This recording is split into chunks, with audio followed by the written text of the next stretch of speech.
بسم الله الرحمن الرحيم. الرحمن علم القرآن.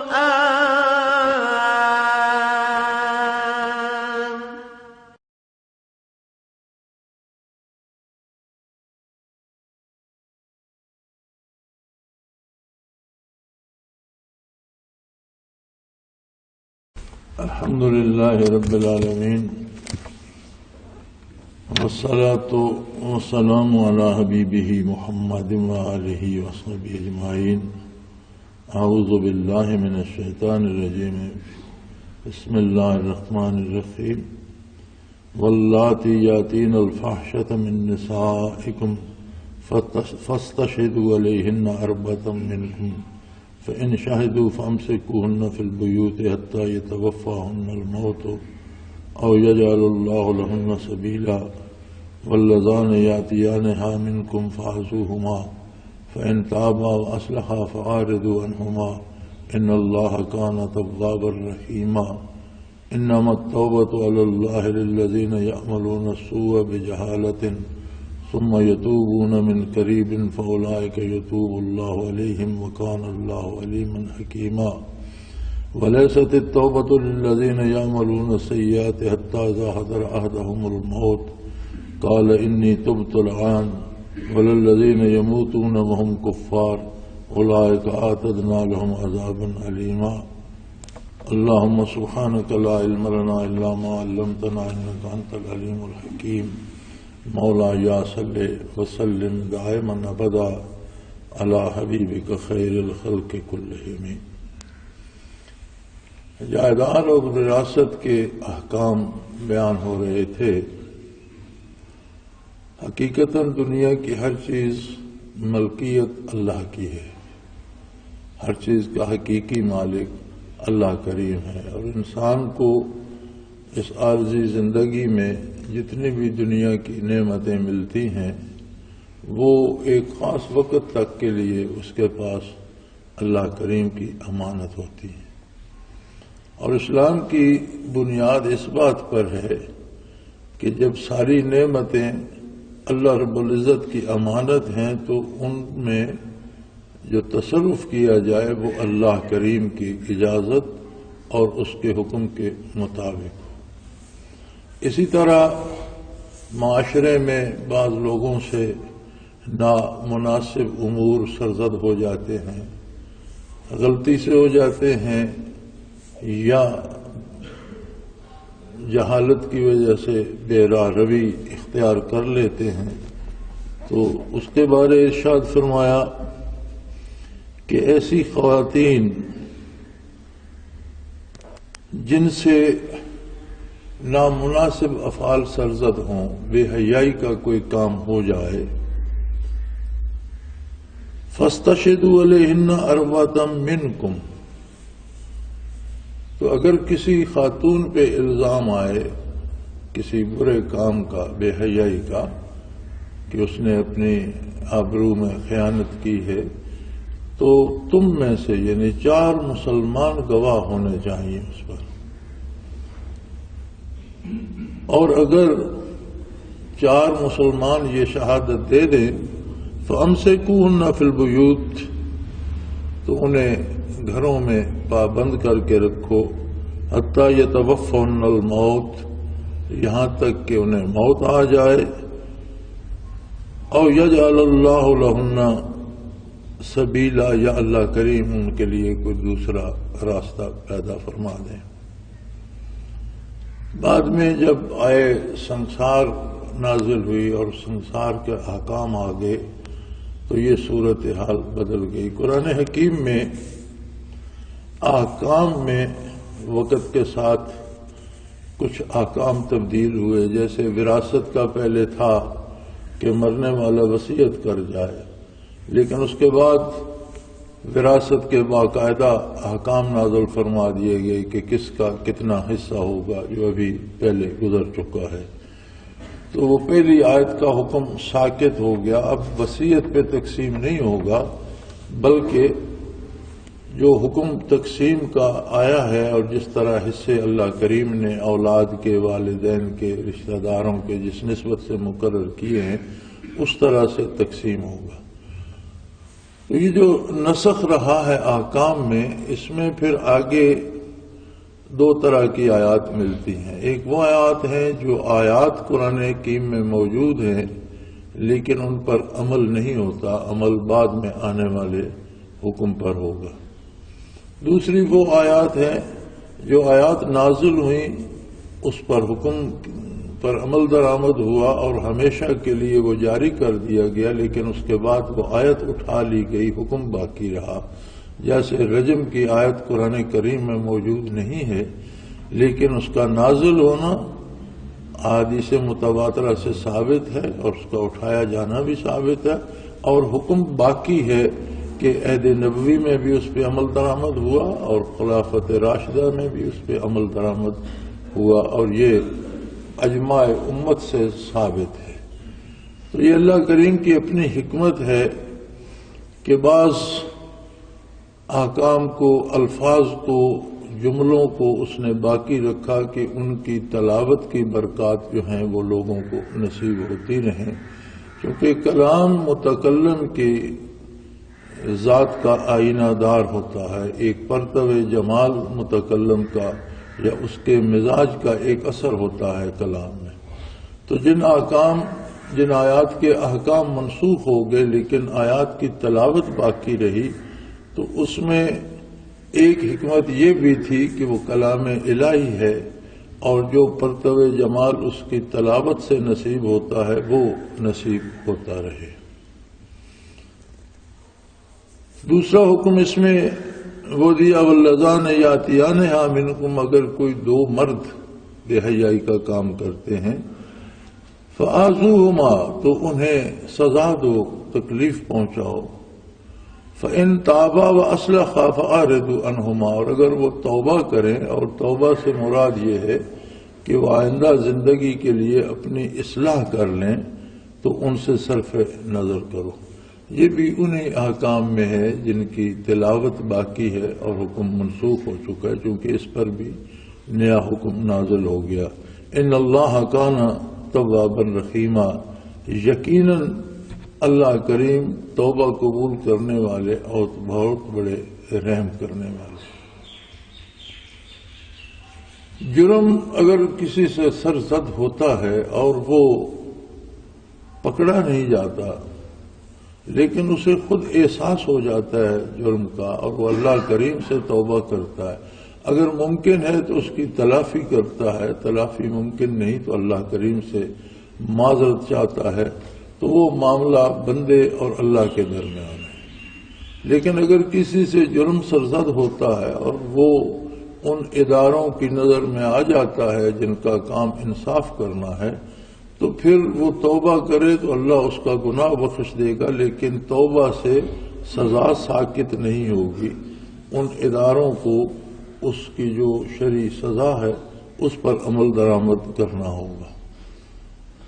اور اللہ کریم نے توبہ کا دروازہ ہمیشہ کے لیے کھلا رکھا ہے، یہ بھی اس کا بہت بڑا انعام ہے اس امت مرحومہ پر کہ توبہ پر صرف ایک قید لگائی گئی ہے کہ تابا و اصلحا، یعنی توبہ ایسی ہو کہ آئندہ اپنی اصلاح کر لے اور پھر اسی گناہ میں مبتلا نہ ہو۔ زبانی توبہ کا کوئی اعتبار نہیں کہ عملاً آدمی غلطی ہی کرتا رہے اور زبانی توبہ توبہ کہتا رہے، تو یہ گستاخی ہے بارگاہ الوہیت میں۔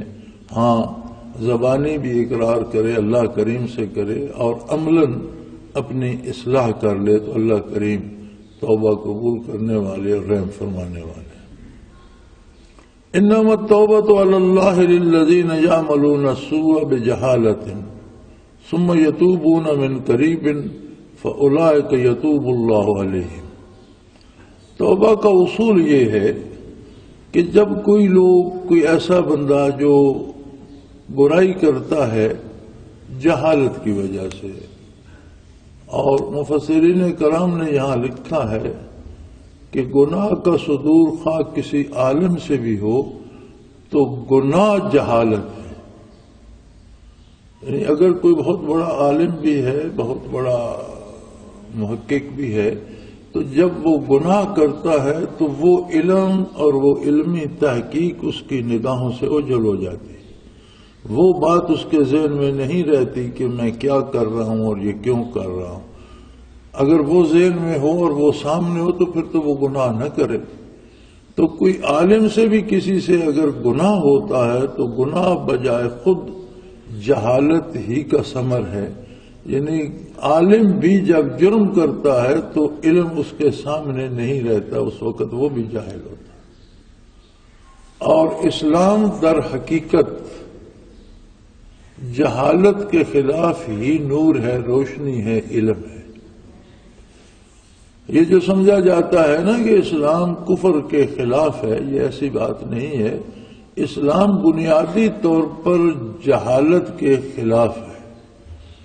کفر ہے یا گناہ ہے، یہ جہالت کے نتائج ہیں، ثمرات ہیں. جہالت اگر ایک درخت ہے تو اس پہ جو پھل لگتا ہے وہ جرم ہے، گناہ ہے. اور گناہ آہستہ آہستہ بندے کو رحمت الہی سے دور لے جاتا ہے، اور اگر زیادہ ہو جائیں تو نوبت کفر تک پہنچ جاتی ہے. تو گناہ یا کفر یہ ثمرات ہیں، جہالت کے پھل ہیں. اسلام خرابی کو بنیاد سے ختم کرتا ہے اور ہر بندے کو بنیادی طور پر ایک عجیب نور علم عطا کرتا ہے. اور ایک تو اسلام کی تعلیمات جو کہ اللہ کی طرف سے ہیں ان کی اپنی قوت ہے، پھر دوسرا پہنچانے والے حضرت محمد الرسول اللہ صلی اللہ علیہ وآلہ وسلم کی ذات کی برکات جو ان میں ہیں، تو ان میں ایک اتنی قوت ہے کہ آج بھی انسان حیرت زدہ رہ جاتا ہے کہ آپ کسی گڈریے چرواہے سے پوچھیں، وہ الف بے تے لکھنا پڑھنا نہیں جانتا، لیکن وہ جانتا ہے کہ اللہ واحد ہے اور لا شریک ہے اور کوئی دوسرا اس کا ثانی نہیں، اس کا ہمسر نہیں. وہ جانتا ہے کہ میری زندگی عارضی ہے، اس کے بعد موت ہے، موت کے بعد پھر حیات ہے. وہ جانتا ہے کہ قیامت سامنے ہے اور مجھے اللہ کے روبرو پیش ہونا ہے اور میرے اعمال کا محاسبہ ہوگا. یعنی ایک ایسا آدمی جسے الف بے تے لکھنا پڑھنا نہیں آتا، اگر اسے دین اسلام نصیب ہوتا ہے تو اسے بھی اتنی روشنی علم کی عطا کر دیتا ہے کہ وہ آفرینش سے لے کر یوم حشر اور جنت و دوزخ تک کے بارے معلومات اس کے پاس بھی ہوتی ہے. اور پھر جنہیں لکھنا پڑھنا نصیب ہوتا ہے تو لکھنا پڑھنا علم نہیں ہے. پڑھ لینا یا لکھ لینا یہ علم کو منضبط کرنے کا اور دوسروں تک پہنچانے کا ایک طریقہ ہے. صحابہ کرام کی اکثریت لکھنا پڑھنا نہیں جانتی تھی، لیکن جہاں کسی فتوے میں، کسی فیصلے میں کسی صحابی کا حوالہ آ جاتا ہے کہ اس نے نبی کریم صلی اللہ علیہ وسلم سے یہ بات سن کر یہ فیصلہ دیا، تو وہاں سارے علماء خاموش ہو جاتے ہیں، سر تسلیم خم ہو جاتا ہے، کیونکہ علم جاننے کا نام ہے. علم نام جاننے کا ہے، اور اس نے منبع علم سے، مصدر علم سے آقا نامدار صلی اللہ علیہ وآلہ وسلم سے سن کر جان لیا، تو وہ سب سے بڑا عالم ہے. وہ لکھنا پڑھنا جانتا ہے یا نہیں، لیکن بات تو وہ جانتا ہے.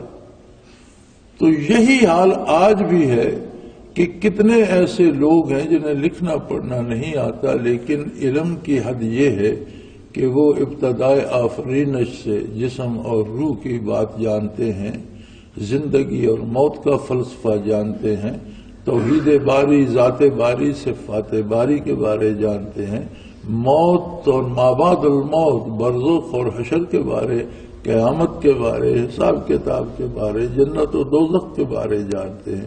لیکن یہ سب جاننے کے باوجود جب کوئی گناہ کرتا ہے تو آپ غور فرمائیے گا کہ گناہ کا فلسفہ یہ ہے کہ یہ سارا علم اس وقت، اس لمحے جب وہ گناہ کر رہا ہوتا ہے، اس کی نظروں سے اوجھل ہو جاتا. یعنی کوئی بڑا عالم بھی گناہ کرے تو گناہ بجائے خود جہالت ہے کہ جو کچھ وہ جان رہا ہوتا ہے وہ اس کی نظروں سے مٹ جاتا ہے، محو ہو جاتا ہے، تب وہ گناہ کرتا ہے۔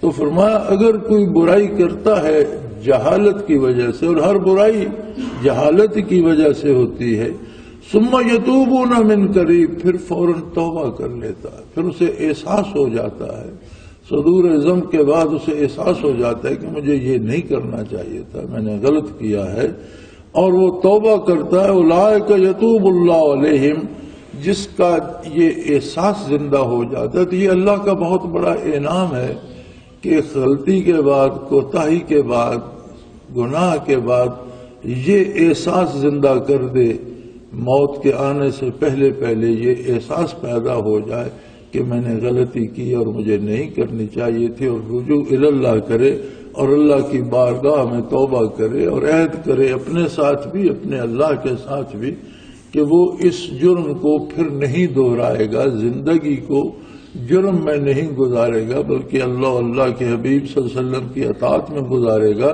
تو اللہ کریم اس کی توبہ قبول فرما لیتے ہیں۔ وَقَانَ اللَّهُ عَلِيمًا حَكِيمًا، اور ایسا نہیں ہے کہ اللہ کو علم نہیں ہے کہ اس نے کیا کیا ہے یا آئندہ وہ کیا کرنے والا ہے۔ اللہ کریم علم رکھتے ہیں، ہر بات کو جانتے ہیں اور حکمت والے ہیں، یہ ان کی حکمت کا تقاضا ہے۔ وَلَيْسَتِ التَّوْبَةُ لِلَّذِينَ يَعْمَلُونَ السَّيِّئَاتِ حَتَّى إِذَا حَضَرَ أَحَدَهُمُ الْمَوْتُ قَالَ إِنِّي تُبْتُ الْآنَ وَلِلَّذِينَ يَمُوتُونَ وَهُمْ كُفَّارٌ۔ دو طرح کے لوگوں کے لیے توبہ نہیں ہے، یعنی دو طرح کے لوگوں کی توبہ قبول نہیں ہوتی۔ ایک وہ لوگ کہ جو زندگی بھر برائی میں صرف کر دیتے ہیں، کبھی انہیں عظمت الہی کا احساس نہیں ہوتا، کبھی انہیں آخرت کی جوادہی کی فکر نہیں ہوتی، کبھی انہیں یہ شعور نہیں ہوتا کہ ہم اللہ کے حبیب کی اطاعت کریں، اور ہمیشہ مخالفت میں عمر بسر کر دیتے ہیں، حتیٰ کہ جب موت آ جاتی ہے اور برزخ منکشف ہو جاتا ہے، فرشتے نظر آنے لگتے ہیں، فرشتے بات کرتے ہیں اس سے، اس وقت اسے احساس ہوتا ہے کہ میں توبہ کروں۔ تو چونکہ ایمان بالغیب مقصود ہے، آخرت میں تو سب مانیں گے، حتیٰ کہ جب برزخ منکشف ہوا اور فرشتے نظر آئے تو پھر تو فرعون نے بھی توبہ کی، غرق ہوتے وقت تو اس نے بھی کہا کہ میں اب توبہ کرتا ہوں، لیکن جواب یہ دیا گیا کہ اب وقت گزر چکا، اب نہیں، جب وقت تھا اس وقت تو کفر پہ جمع رہا، اور اب جب تیرے سامنے عذاب کے فرشتے بھی آ کے برزخ کھل گیا تو اب تو ہر کوئی مانے گا۔ جب میدان حشر میں دربار الہی ہوگا، مخلوق حساب کتاب کے لیے حاضر ہوگی، وَبُرِّزَتِ الْجَحِيمُ لِمَن يَرَىٰ، دوزخ سامنے کھڑی کر دی جائے گی، کھینچ کر لائی جائے گی کہ جو دیکھنا چاہتا ہے دیکھو، یہ دوزخ ہے۔ اور وَأُزْلِفَتِ الْجَنَّةُ غَيْرَ بَعِيدٍ، جنت بھی قریبی سجی سجائی نظر آئے گی، جنت دوزخ بھی سامنے ہوگی، حساب کتاب ہو رہا ہوگا، تو ہر کوئی مانے گا، مشرک اور کافر بھی کہیں گے کہ ہمیں ایک دفعہ اب دنیا پہ بھیج دے تو دیکھ ہم کیسی اطاعت کرتے ہیں۔ تو ارشاد ہوگا کہ وہ وقت تو بیت چکا، تمہیں میرے نبی پہ یقین کرنا چاہیے، مخبر صادق پہ یقین کرنا چاہیے۔ ایک بڑی جاہلانہ سی بات ہے اور بڑی عام ہے جو اکثر کہی جاتی ہے کہ بھئی یہ دنیا تو سامنے ہے، آخرت کس نے دیکھی ہے، دیکھیں گے وہاں کیا ہوگا، اور بڑا اسے ایک عام سا معمول کا جملہ کہہ کر بیان کر دیا جاتا ہے، بلکہ پنجابی میں تو یوں کہا جاتا ہے کہ یہ دنیا مٹھی آخرت کہیں ڈٹھی، یعنی یہ دنیا اور اس کا ذائقہ تو ہم جانتے ہیں، آخرت کو کس نے دیکھا۔ حق یہ ہے کہ اگر آخرت ہمیں دکھا بھی دی جائے تو ہمیں پھر بھی غلطی لگ سکتی ہے، لیکن جو خبر آقا نامدار صلی اللہ علیہ وسلم نے دی اس میں کسی غلطی کا کوئی امکان نہیں۔ ہمیں دنیا کے دیکھنے میں بھی غلطی لگتی ہے، ہم سودا کرتے ہیں کہ اس میں مجھے نفع ہوگا، اس میں نقصان ہوتا ہے، ہم چیز کھاتے ہیں کہ اس سے میری صحت ہوگی اور وہ ہماری بیماری کا سبب بن جاتی ہے. ہم دیکھتے ہیں، ہم سمجھتے ہیں کہ یہ سامنے کوئی فلاں بندہ آ رہا ہے لیکن وہ بندہ اور ہوتا ہے. ہم سمجھتے ہیں فلاں ہے لیکن جب قریب آتا ہے تو وہ کوئی اور ہوتا ہے. تو ہم جب دنیا میں اپنے سامنے چیزیں دیکھتے ہیں اور ہمیں دھوکہ لگتا ہے اور سمجھ نہیں آتی، تو ہم پر آخرت بھی منکشف ہو جائے تو ہمیں دھوکہ لگ سکتا ہے. لیکن جو مخبر صادق صلی اللہ علیہ وسلم نے اطلاع دی ہے، جو حضور نے فرمایا، اس میں کسی غلطی کا کوئی امکان نہیں. اور یہی ایمان ہے کہ حضور اکرم صلی اللہ علیہ وسلم کی اطلاع، یؤمنون بالغیب، وہ چیزیں جو ہم سے غائب ہیں ان پر ہم اس لیے یقین کریں کہ وہ اللہ کے رسول نے ہمیں بتائی ہیں صلی اللہ علیہ وسلم. ہمارا تو قرآن پر بھی ایمان یہی ہے کہ حضور اکرم صلی اللہ علیہ وسلم نے فرمایا کہ یہ اللہ کا کلام ہے، ورنہ تو کسی نے وحی، حضور کے علاوہ تو کسی نے وحی کی آواز نہیں سنی، نزول وحی کو نہیں دیکھا. ایک ہستی ہے صلی اللہ علیہ وآلہ وسلم جو ساری کائنات میں علم کے خزانے بانٹ رہی ہے، اور اللہ کریم نے کسی دوسرے کی ضرورت محسوس نہیں کی جسے حضور کے ساتھ کھڑا کر دے اور وہ کہے کہ میں نے بھی سنا ہے بھئی یہی نازل ہوئی ہے، میں نے بھی دیکھا ہے فرشتے کو آیا ہے، میرے سامنے بات ہوئی ہے، یہی بات فرشتے نے حضور کو پہنچائی ہے. اللہ نے فرمایا وَكَفَى بِاللَّهِ شَهِيدًا، حضور کی صداقت کا گواہ میں کافی ہوں، کسی دوسرے کی ضرورت نہیں. آپ کی صداقت کسی انسانی گواہی کی یا مخلوق کی گواہی کی محتاج نہیں. سو ایمان اس بات کا نام ہے کہ حضور اکرم صلی اللہ علیہ وسلم سے سن کر مانے یا اپنے نبی سے سن کر مانے، اور جو اس بات کو نہیں مانتے برائی کرتے رہتے ہیں حتیٰ کہ جب موت آتی ہے آخرت منکشف ہو جاتی ہے. قرآن کریم بتاتا ہے کہ جب ہم کہتے ہیں اس کی نظر ٹھہر گئی، بات کا جواب نہیں دے رہا، اس وقت اس سے فرشتے بات کر رہے ہوتے ہیں. وہ جب کافروں کا، بدکاروں کی روح کی قبض کا جو صورتحال قرآن کریم نے بتایا تو فرشتے اس سے پوچھتے ہیں فیما کنتم، کیا کرتے رہے ہو تمہیں اللہ نے اتنی مہلت دی، 60-70 برس جیے، اللہ کا پیغام تم تک پہنچا، اللہ کے نبی کا پیغام تم تک پہنچا، اور تم بالکل ہی الٹ کام کرتے رہے. فیما کنتم، کہاں ضائع کر دی عمر، کیا کرتے رہے تم؟ تو بندہ کہتا ہے فرشتوں میں اور اس بندے میں بات ہو رہی ہے. کنا مستضعفین فی الارض، بھئی میں تو ایک عام آدمی تھا، غریب آدمی تھا، کمزور آدمی تھا روئے زمین پر، تو بڑے بڑے لوگ جو کچھ کرتے رہے ان کی پیروی کرتا رہا، امراء کے پیچھے اور قومی لیڈروں کے پیچھے چلتا رہا اور اس میں مارا گیا. میری ذاتی تو کوئی حیثیت نہیں تھی، تو کسی نہ کسی کے آسرے پر، کسی نہ کسی کے ساتھ مل کر، کسی نہ کسی کی جماعت میں شامل ہو کر، کسی نہ کسی کے گروہ میں شامل ہو کر، تو جو وہ کہتا رہا میں کرتا رہا، میں تو اس میں مارا گیا.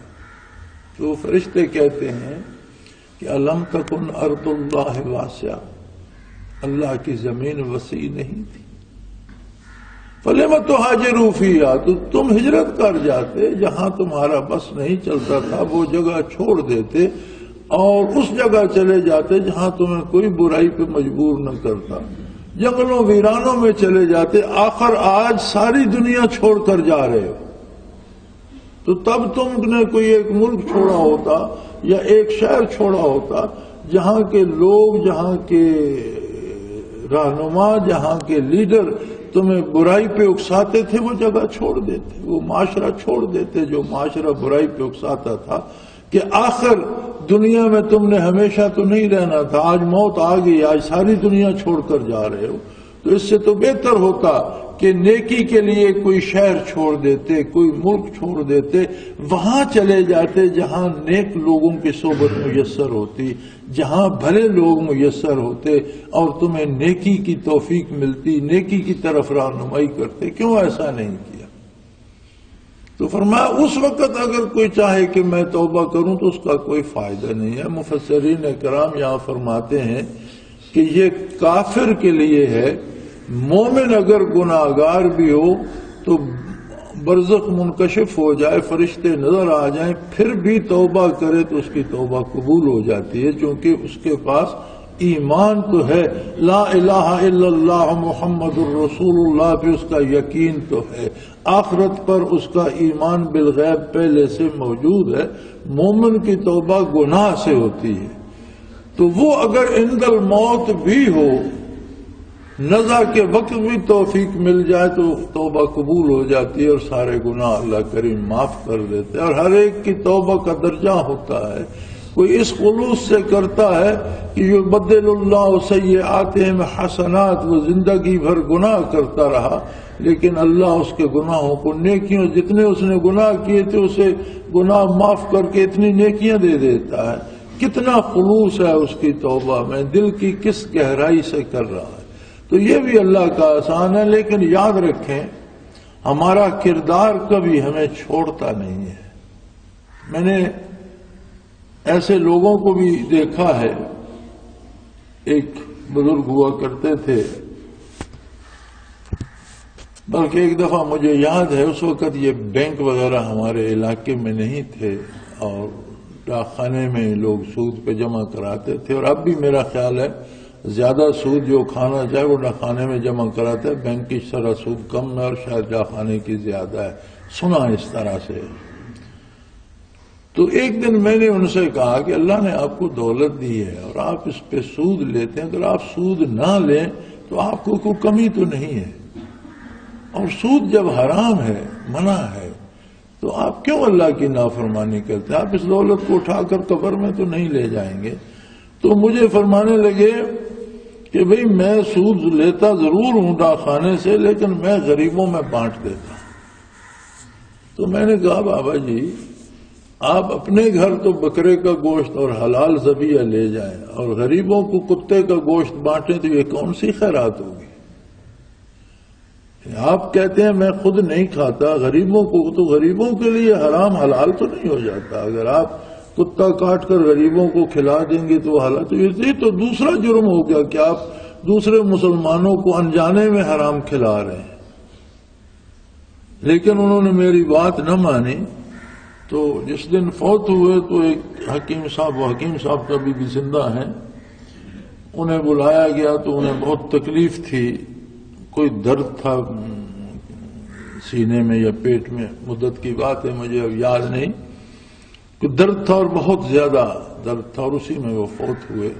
تو زور زور سے ہائے ہائے کرتے تھے، تو حکیم صاحب کہنے لگے، مجھے اس حکیم نے بتایا کہ میں نے انہیں کہا کہ آخری وقت ہے، ہائے ہائے کرنے کی بجائے توبہ توبہ کریں، یہ جو ہائے کا نعرہ لگاتے ہیں توبہ کریں۔ تو بڑی حسرت سے انہوں نے کہا کہ میں چاہتا ہوں لیکن میرے منہ سے نکلتا نہیں ہے توبہ، یعنی میں چاہتا ہوں کہ میرے منہ سے توبہ کا لفظ نکلے لیکن منہ سے نہیں نکلتا۔ ہمارا جو زندگی بھر کا کردار ہے وہ ہمارا ساتھ نہیں چھوڑتا۔ اگر زندگی میں یہ احساس زندہ نہ رہے کہ اللہ کریم مجھے معاف فرمائے یا مجھ سے غلطی ہوئی ہے، تو وہ ایسا بے نیاز ہے، اور یہ بھی سزا کا ایک عجیب روپ ہے کہ توفیق سلب ہو جاتی ہے۔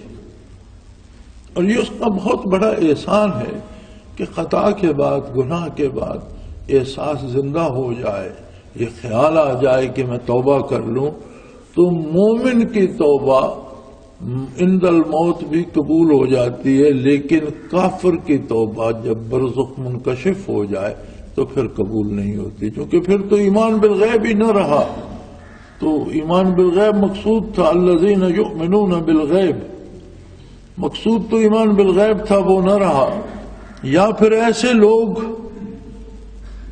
جو زندگی کفر میں گزار جاتے ہیں، اور جب موت آتی ہے اور سکرات الموت وارد ہو جاتا ہے، فرشتے آ جاتے ہیں، تو پھر کہتے ہیں میں اب توبہ کر لوں۔ فرمایا کافر کی توبہ اس وقت قبول نہیں ہوتی، بلکہ اولئک اعتدنا لهم عذابا علیما، بلکہ ایسے لوگوں کے لیے جنہیں زندگی بھر احساس نہیں ہوا اور کفر میں زندگی تمام کر گئے، ان کے لیے ہم نے بڑے دردناک عذاب تیار رکھے ہوئے۔ عذاب اور پھر اللہ کا عذاب ویسے ہی بہت دردناک چیز ہے، اس پر اللہ نے یہ بڑھا بھی دیا کہ ایسے لوگوں کے لیے بڑے دردناک عذاب ہے، تو اللہ اس سے پناہ میں رکھے۔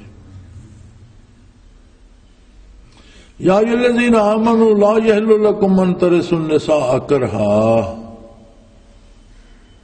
فرمایا معاشرے میں خاتون کی حیثیت مرد کی نسبت دوسرے درجے کی ہوتی ہے، ہمیشہ وہ کمزور ہوتی ہے، لیکن یہ کسی مرد کے لیے حلال نہیں ہے کہ وہ عورت کو کمزور سمجھ کر اس کی ملکیت جبری ہتھیا لے، اس سے وراثت چھین لے، یا اس سے اس کا مال چھین لے، یا اس سے اس کا کاروبار چھین لے، اس لیے کہ اس کی حیثیت ثانوی ہے یا وہ کمزور ہے۔ فرمایا یا ایھا الذین آمنوا، اس میں خصوصاً ان لوگوں کو خطاب فرمایا جنہیں ایمان کا نور نصیب ہے، جو اللہ کی وحدانیت پہ، یکتائی پہ یقین رکھتے ہیں، جو آقا نامدار صلی اللہ علیہ وسلم کی نبوت اور رسالت پہ یقین رکھتے ہیں، جنہیں آخرت کی جواب دہی کا احساس ہے۔ فرمایا کبھی یہ بات حلال نہیں ہے کہ تم زبردستی عورتوں کے مال کے مالک بن جاؤ، یا ان کے اختیار یا اقتدار یا جان کے مالک بن جاؤ۔ یہ جو معاشرے میں جبری شادیاں کی جاتی ہیں، یا مال و دولت چھین لیا جاتا ہے، یا بیٹیوں کو حصہ نہیں دیا جاتا، یا کاروباری خواتین ہیں تو ان کے بھائی یا باپ یا خاوند زبردستی ان سے ان کا مال لے لیتے ہیں، فرمایا لا یحل، یہ قطعاً حلال نہیں ہوگا، اس کا کوئی جواز نہیں ہے، ان کی ملکیت ان کی ہے، جو حق انہیں اللہ نے دیا ہے وہ ان کا ہے۔ یہ بڑی عجیب بات ہے، اور اس معاملے میں ہم بالکل پرواہ نہیں کرتے، بلکہ والدین جو بچوں کو بڑے ناز و نعم سے پالتے ہیں اور بڑی محنت سے ساری زندگی ان پر کرتے ہیں، شادی بیاہ کے معاملے میں ان کا حق بھول جاتے ہیں۔ شرعی قاعدہ یہ ہے کہ اس بات کا ضرور لحاظ رکھا جائے کہ بیٹی کا بھی حق ہے، اور کیا وہ اپنی پسند سے اس نکاح پہ راضی ہے، والدین اس کے لیے تجویز کریں، رشتہ تلاش کریں، لیکن جو فائنل کریں اس میں اس سے بھی شریک کریں، ماں اس سے بھی مشورہ کریں، اس سے بھی پوچھیں، زندگی تو اس نے گزارنی اور یہ اس کا شرعی حق ہے۔ وہاں ہم یہ کہہ دیتے ہیں، بلکہ شادی کارڈ پہ لکھا ہوتا ہے کہ جوڑے آسمانوں پہ بنتے ہیں۔ میں ایک دفعہ امریکہ کے ایک شہر میں تھا، تو ایک ڈاکٹر صاحبہ تھیں، انہوں نے مجھ سے یہ مسئلہ پوچھا کہ یہ جوڑے لکھا ہوا آسمانوں پہ بنتے ہیں، تو پھر یہ کیا ہے؟ یہ بنے بنائے جوڑے وہاں سے آتے ہیں اور سیلیبریٹ زمین پہ ہوتے ہیں۔ میں نے کہا یہ شوشہ عیسائیوں نے چھوڑا ہے، اور مسلمان اسے خام خواہ اپنے گلے باندھ رہے ہیں۔ اگر جوڑے آسمانوں پہ بنتے ہیں تو آپ کی شادی ہوئی؟ جی ہوئی۔ کسی نے آپ سے اجازت لی نکاح کے لیے؟ جی لی۔ تو میں نے کہا جوڑا جو آسمان پہ بنا ہوا تھا، آپ سے اجازت لینے کی کیا ضرورت تھی؟ جب جوڑا آسمان پہ بن گیا تھا تو پھر آپ سے پوچھنے کی کیا ضرورت تھی؟ تو بنا بنایا جوڑا تو پھر مولوی کی نکاح پڑھنے کی کیا ضرورت تھی؟ نہ آپ اجازت دیتی، نہ بندہ قبول کرتا، ایجاب و قبول کی ضرورت ہی باقی نہیں تھی۔ جب جوڑا آسمان پر بن گیا تو پھر ایجاب و قبول کی ضرورت کیا تھی؟ اور اگر آپ سے پوچھا گیا، آپ اجازت نہ دیتی تو نکاح نہیں ہو سکتا تھا۔ اگر جس بندے سے آپ کا نکاح ہوا وہ قبول نہ کرتا، پھر بھی نکاح منعقد نہیں ہوتا تھا۔ یعنی آپ کی بھی رضامندی ضروری تھی اور بندے کی رضامندی بھی ضروری تھی، تو پھر یہ کیا تماشا ہے؟ میں نے کہا یہ تو عیسائیوں کے چھوڑے ہوئے شوشے ہیں، وہ ایک جملہ لکھ دیتے ہیں اور ہمارے ذہن سے ابھی وہ غلامی کا بھوت نہیں اترا، ہم ان جیسا ہونے کی کوشش میں اسے ہر کارڈ پہ چھاپتے چلے جاتے ہیں۔ تو ہر متنفس کو اللہ نے حقوق بھی دیے ہیں، اس کے کچھ فرائض بھی ہیں، ذمہ داریاں بھی ہیں اور حقوق بھی ہیں۔ معاشرے میں توازن تب قائم رہتا ہے کہ ہر فرد اپنی ذمہ داری پوری کرنے کی کوشش کرے، اپنا حق بھی حاصل کرے۔ اگر ذمہ داریاں کچھ لوگوں پہ ڈال دی جائیں اور ان کے حقوق نہ دیے جائیں تو معاشرہ تباہ ہو جاتا ہے۔ اور خواتین کے معاملے میں تو ہم نے یہ طے کر لیا ہے کہ ہم ہی کو حق حاصل ہے، جو فیصلہ ہم چاہیں ان پر مسلط کر دیں، یہ جائز نہیں ہے۔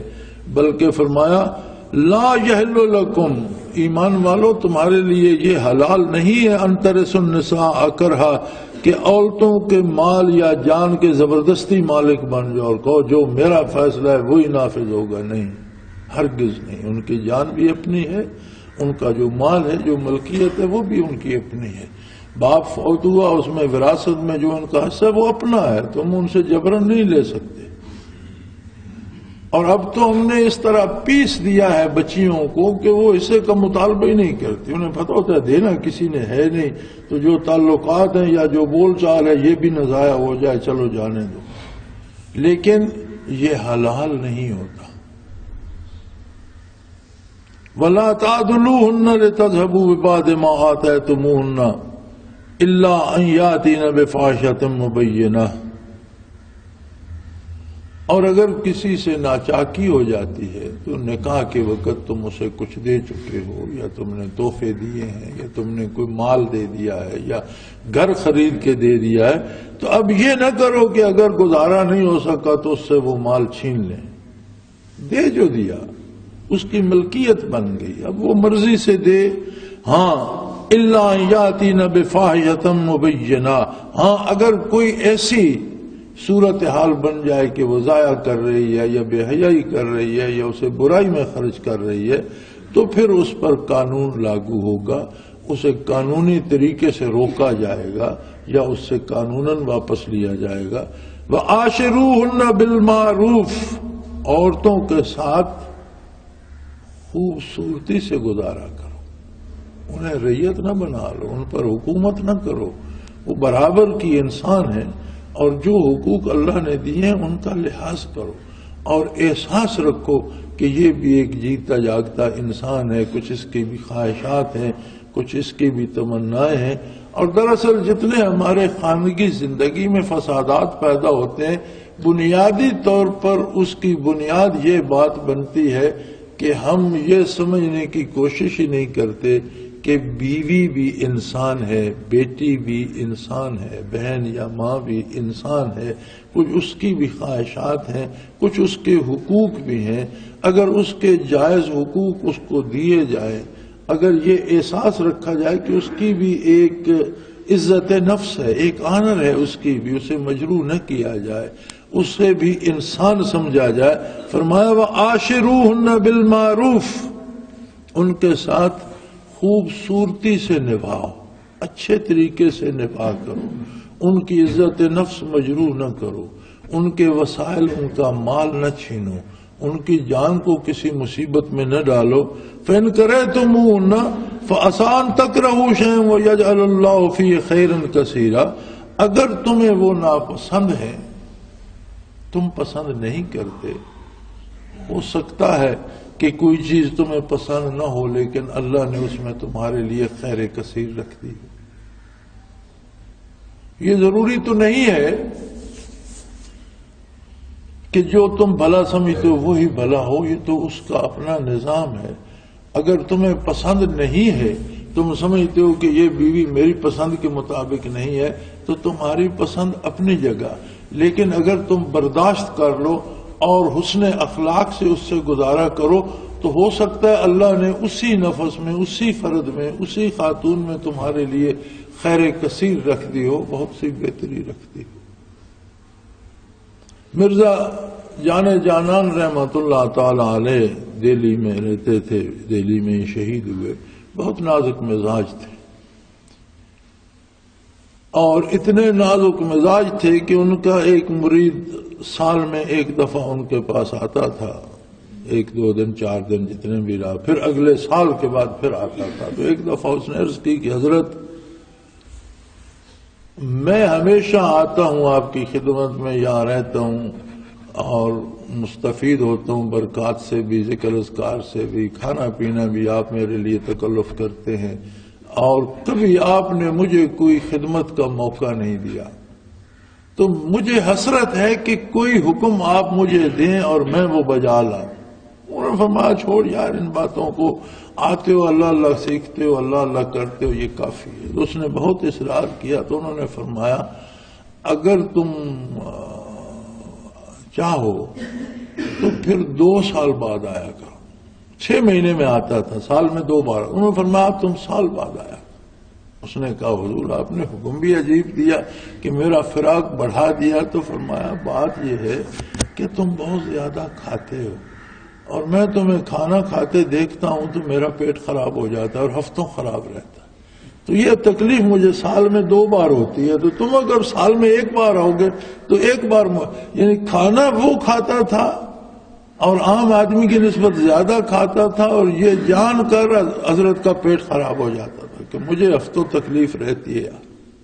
یہ اس قدر نازک مزاج تھے کہ دوسرے بندے کو کھانا کھاتے دیکھ کر کہ یہ زیادہ کھاتا ہے ان کا پیٹ خراب ہو جاتا ہے۔ بہادر شاہ ظفر دہلی کا حکمران تھا، ان سے ملنے کے لیے گیا تو وہاں تو ہر کوئی خاموشی سے بیٹھا تھا مجلس میں، تو بادشاہ کو پیاس لگی تو اس نے ادھر ادھر دیکھا، اور پھر نیک آدمی تھا بادشاہ بھی، اس نے خود ہی اٹھ کر، گھڑا بھی تھا اس پر پیالہ رکھا ہوا تھا، پانی ڈالا، پانی پیا اور پیالہ گھڑے پہ واپس رکھ کے بیٹھ گیا۔ تو انہوں نے دیکھا تو انہیں بڑی کوفت ہوئی، وہ پیالہ تھوڑا سا ٹیڑھا۔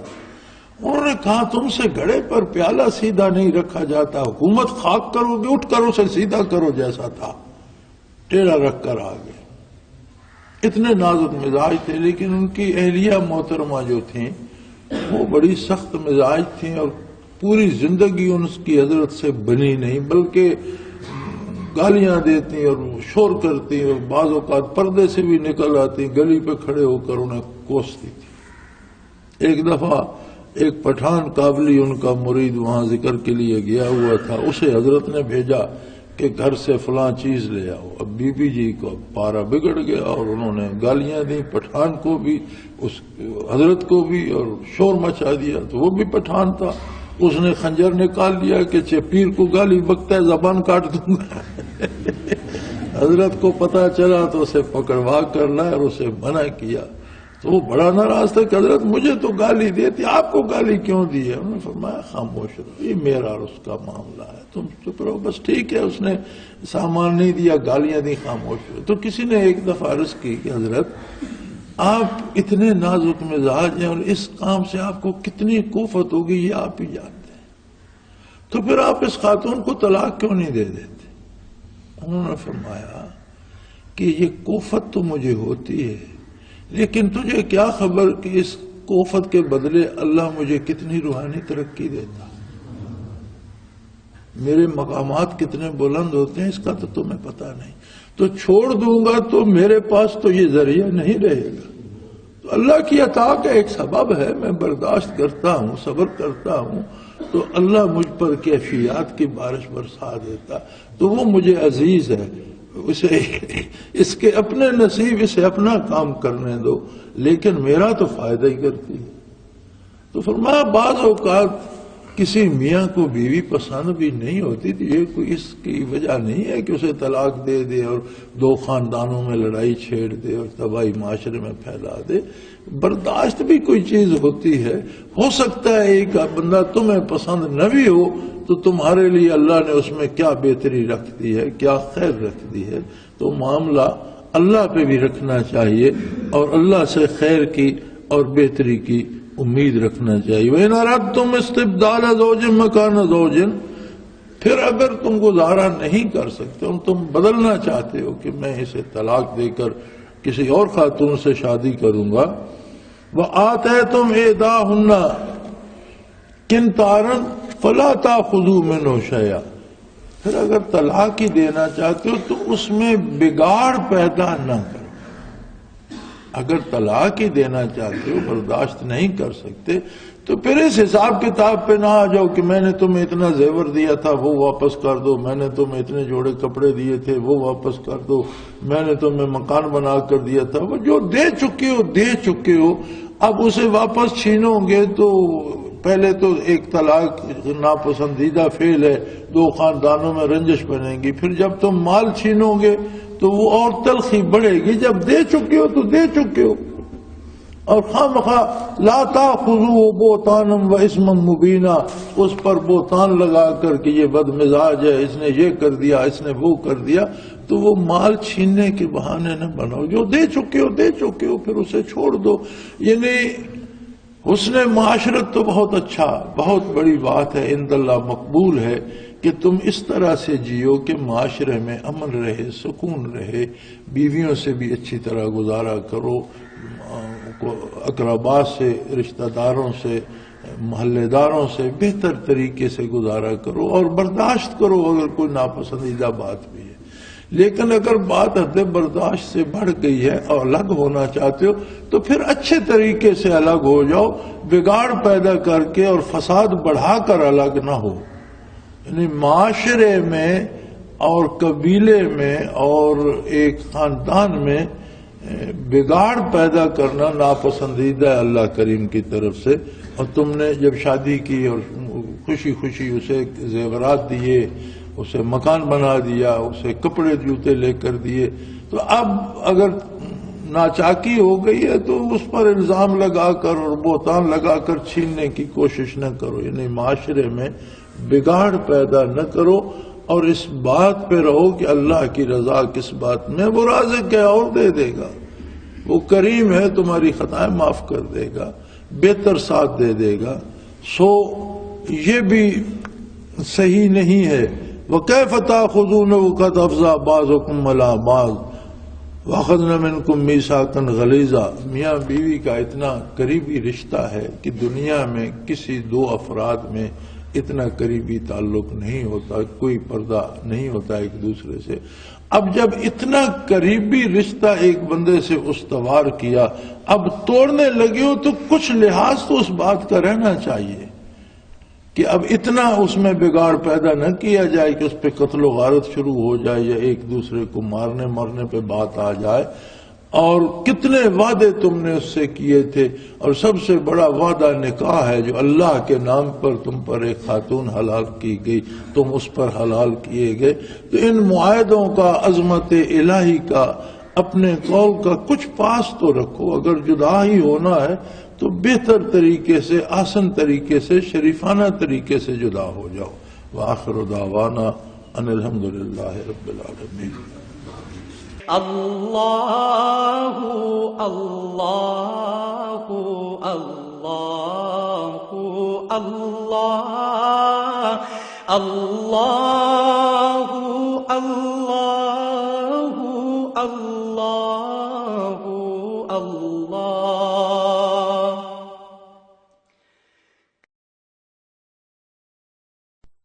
حضرت امیر محمد اکرم آوان مد ذلہ العالی دارالعرفان منارہ ضلع چکوال میں سالہ سال سے قرآن و حدیث کے اوپر خطابات کر رہے ہیں اور سلسلہ نقشبندیہ اویسیہ کے مطابق لوگوں کو ذکر الہی کی تربیت دے رہے ہیں۔